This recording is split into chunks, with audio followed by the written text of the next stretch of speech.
नमस्कार दोस्तों।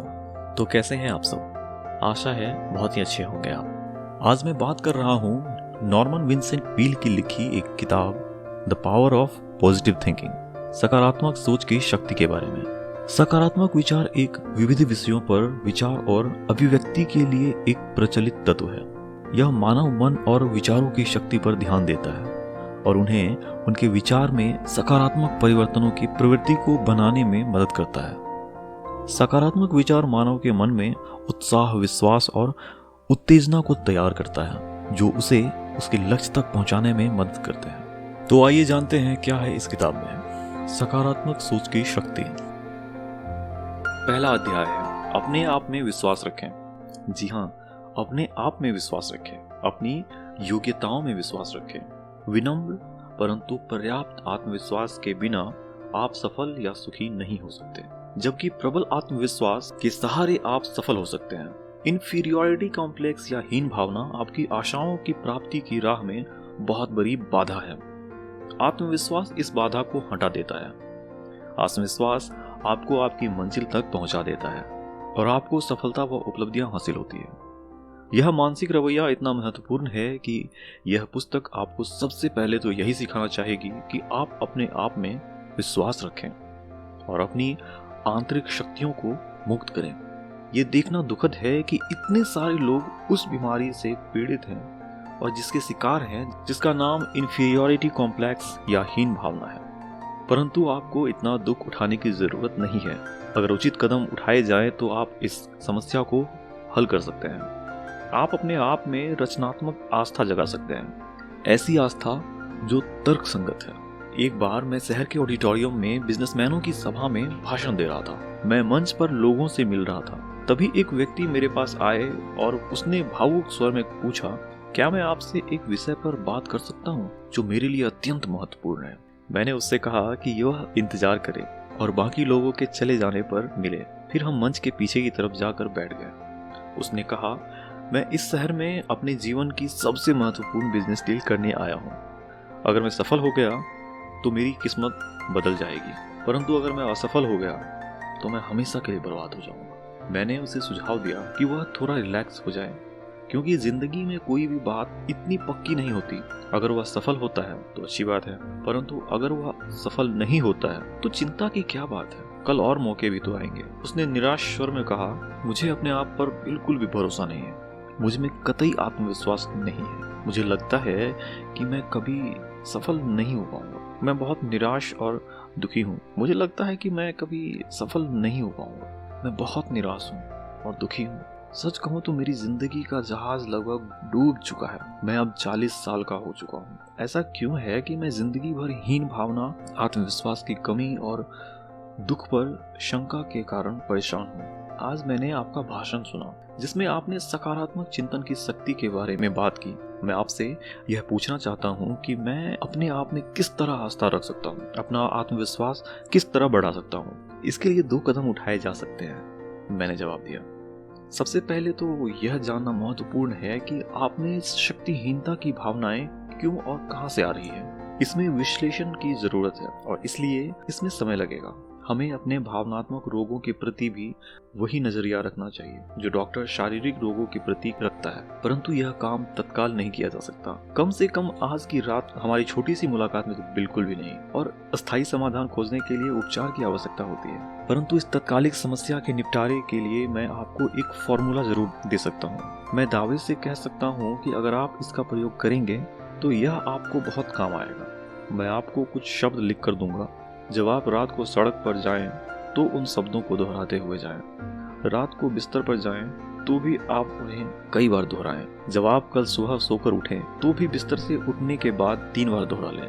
पक्के विश्वास और सच्ची आस्था के नजरिए के साथ ऐसा करें और आपको इस समस्या से निपटने के लिए पर्याप्त शक्ति और योग्यता अपने आप मिल जाएगी। बाद में अगर आप चाहें तो हम आपकी मूलभूत समस्या का विस्तृत विश्लेषण कर सकते हैं, परंतु उस विश्लेषण का परिणाम जो भी हो, जो फॉर्मूला मैं आपको अभी देने जा रहा हूँ, वह आपके अंतिम उपचार में बहुत महत्वपूर्ण भूमिका निभाएगा। नीचे यह सूत्र दिया गया है जो मैंने उसे दिया।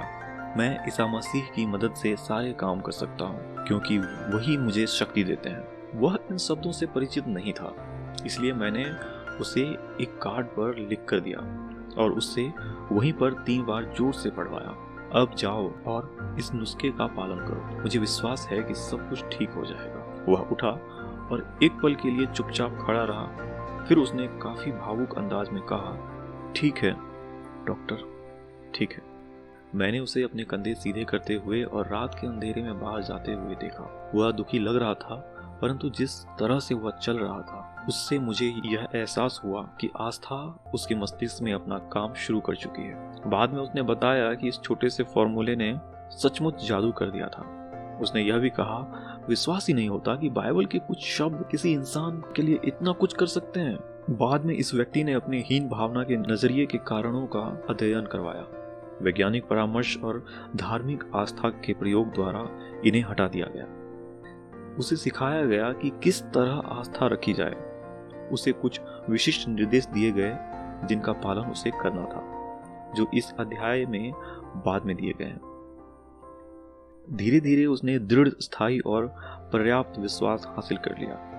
वह अब भी इस बात पर हैरान होता है कि पहले अच्छी चीजें उससे दूर भागती थीं, जबकि अब वे उसके करीब आ जाती हैं। उसका व्यक्तित्व भी अब नकारात्मक की जगह सकारात्मक हो गया है। इस वजह से अब वह सफलता को अपने से दूर नहीं भगाता, बल्कि अपनी ओर आकर्षित करता है। अब उसे अपनी खुद की शक्तियों पर सच्चा विश्वास हो गया है। हीन भावना के कई कारण होते हैं और उसमें से ज्यादातर की जड़ें हमारे बचपन में होती हैं। एक एग्जीक्यूटिव ने एक बार मुझसे एक युवक के बारे में परामर्श मांगा जिसका वह प्रमोशन करना चाहता था, परंतु उसने यह भी कहा, महत्वपूर्ण गोपनीय जानकारी के विषय में इस व्यक्ति पर भरोसा नहीं किया जा सकता। और मुझे इस बात का बेहद अफसोस है, क्योंकि अगर ऐसा न होता तो मैं उसे अपना प्रशासनिक सहयोगी बना लेता। उसमें बाकी सभी आवश्यक योग्यताएं हैं, परंतु वह बहुत ज्यादा बोलता है और हालांकि उसका ऐसा कोई इरादा नहीं होता, परंतु वह निजी और महत्वपूर्ण गोपनीय रहस्य सबको बता देता है। विश्लेषण करने पर मैंने पाया कि वह युवक केवल अपनी हीन भावना के कारण ही ज्यादा बोलता था।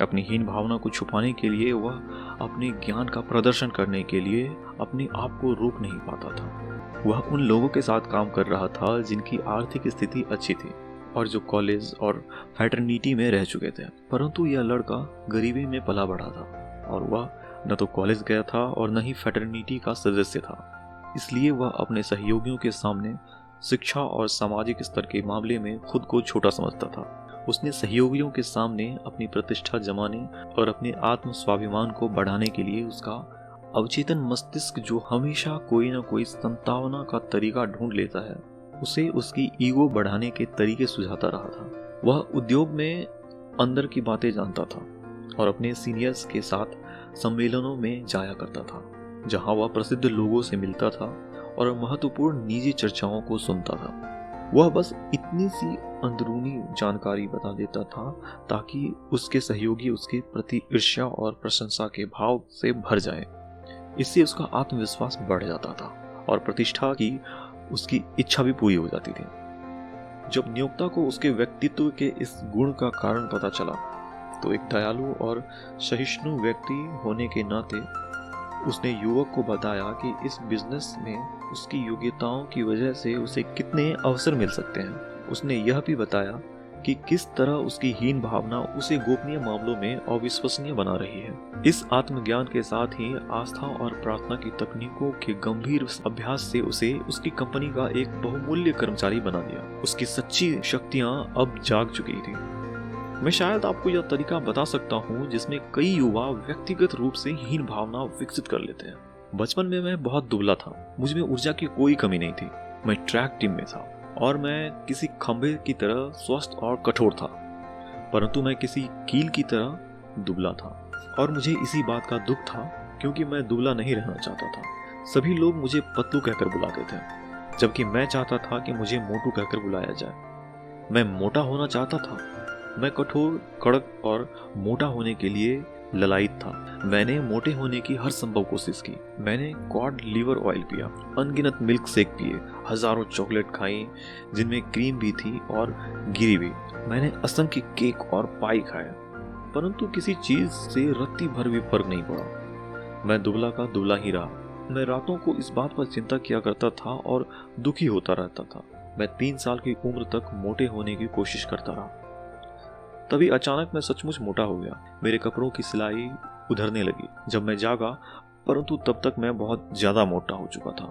आखिरकार मुझे 40 पाउंड वजन कम करने में और सम्मानजनक आकार में आने में काफी कष्ट हुआ और बहुत मेहनत करनी पड़ी। दूसरी बात यह थी, इस व्यक्तिगत विश्लेषण को मैं यहाँ पर सिर्फ इसलिए दे रहा हूँ ताकि इससे लोगों को यह पता चले कि यह बीमारी किस तरह काम करती है। दूसरी बात यह थी कि मैं एक पादरी का पुत्र था और मुझे यह बात बार बार याद दिलाई जाती थी। बाकी सभी लोग जो चाहे वह कर सकते थे, परंतु अगर मैंने जरा सी छोटी सी भी गड़बड़ की तो लोग कहते थे, अरे तुम तो पादरी के बेटे हो। तो मैं पादरी का पुत्र नहीं होना चाहता था, क्योंकि ऐसा माना जाता है कि उपदेशकों के पुत्र अच्छे बच्चे होते हैं और कमजोर टाइप के होते हैं। मैं अपनी सख्त और कड़क छवि बनाना चाहता था। शायद यही वह कारण है जो पादरियों के पुत्रों की ऐसी छवि बन गई है कि उनके साथ आसानी से संवाद नहीं किया जा सकता, क्योंकि वे चर्च के झंडे को हर वक्त उठाए रखने के खिलाफ बगावत करते हैं। मैंने कसम खाई कि एक काम है जो मैं कभी नहीं करूंगा, और वह है पादरी बनना। इसके साथ ही मैं एक ऐसे परिवार में आया था जिसका हर सदस्य सार्वजनिक जीवन में परफॉर्मर था, मंच पर बोलने वाला वक्ता था, और वह आखिरी चीज भी था जो मैं बनना चाहता था।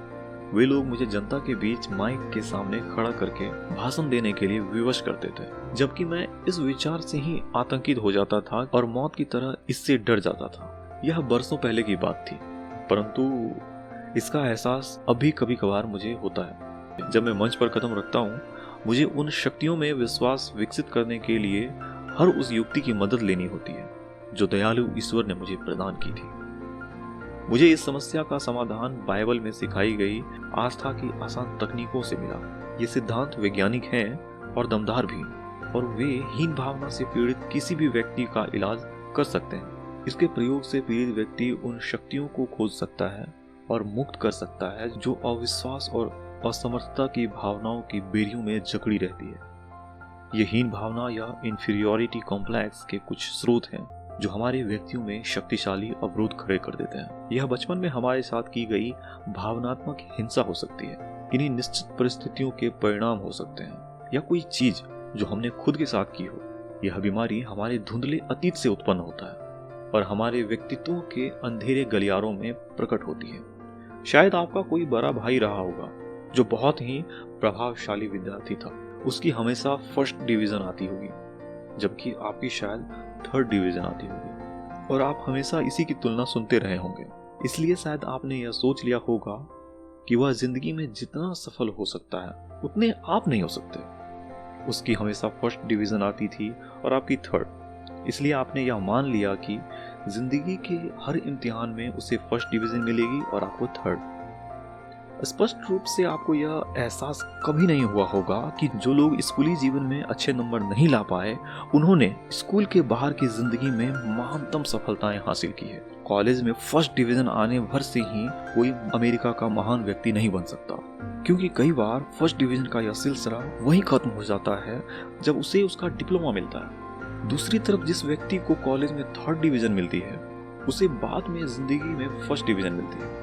हीन भावना या खुद पर शंका को मिटाने का सबसे बड़ा रहस्य है अपने दिलो दिमाग को विश्वास से लबालब भर लेना। ईश्वर में प्रबल आस्था विकसित करें और इससे आपको विनम्र परंतु सशक्त और यथार्थवादी आस्था भी मिलेगी। प्रबल आस्था प्रार्थना से हासिल होती है, ढेर सारी प्रार्थना, बाइबल को पढ़ने और मानसिक रूप से आत्मसात करने से हासिल होती है, तथा इसकी प्रार्थना की तकनीकों के अभ्यास से हासिल होती है। आगे अध्याय में मैं प्रार्थना के कुछ फॉर्मूले बताऊंगा, परंतु यहाँ मैं आपको यह बताना चाहता हूँ कि हीन भावना को नष्ट करने के लिए आपको अच्छी क्वालिटी की आस्था की जरूरत है। इसके लिए आपको एक खास तरह की प्रार्थना की जरूरत है। सतही, औपचारिक और जल्दबाजी की प्रार्थना पर्याप्त रूप से शक्तिशाली नहीं होती।